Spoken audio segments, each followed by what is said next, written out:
Hi, our project is ultrasound sensing for prosthetic control. My name is Mitch. I'm Sebastian. And I'm Kenya.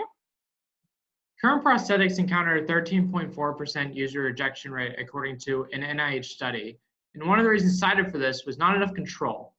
The perception of control heavily influences the rejection rate by users. If it doesn't control naturally, users don't want to wear it.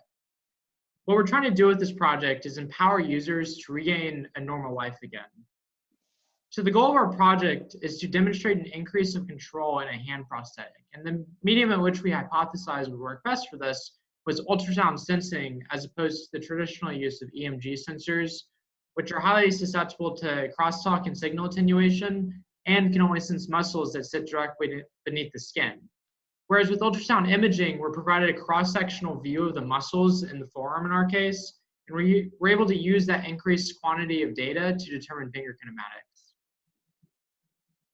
Our project is multidisciplinary, composed of a robotics engineer that focuses on simulation and controls, a mechanical engineer doing the prosthetic design, and a biomedical engineer focusing on probe placement study.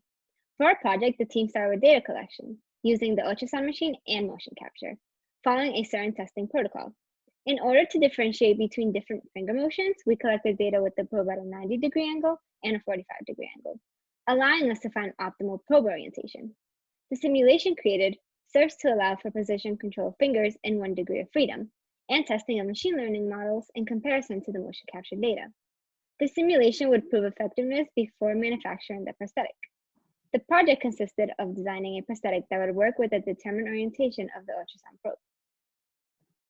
With the conclusion of our work on this project, we've been able to accomplish a lot. The designing and manufacturing of the prosthetic, the probe orientation study, which concluded that 90 degrees is optimal, and a simulation, which responds to ultrasound image input.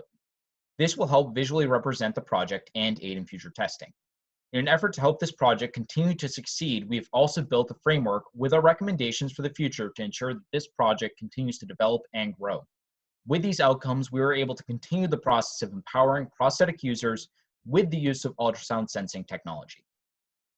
And before we move on to questions, we would like to especially thank Professor Zhang, Professor Fisher, Chris Nish, Jacob Kaminsky, and Yixuan Tang for supporting our project endeavors and providing ample assistance, feedback, and guidance whenever necessary over the past year.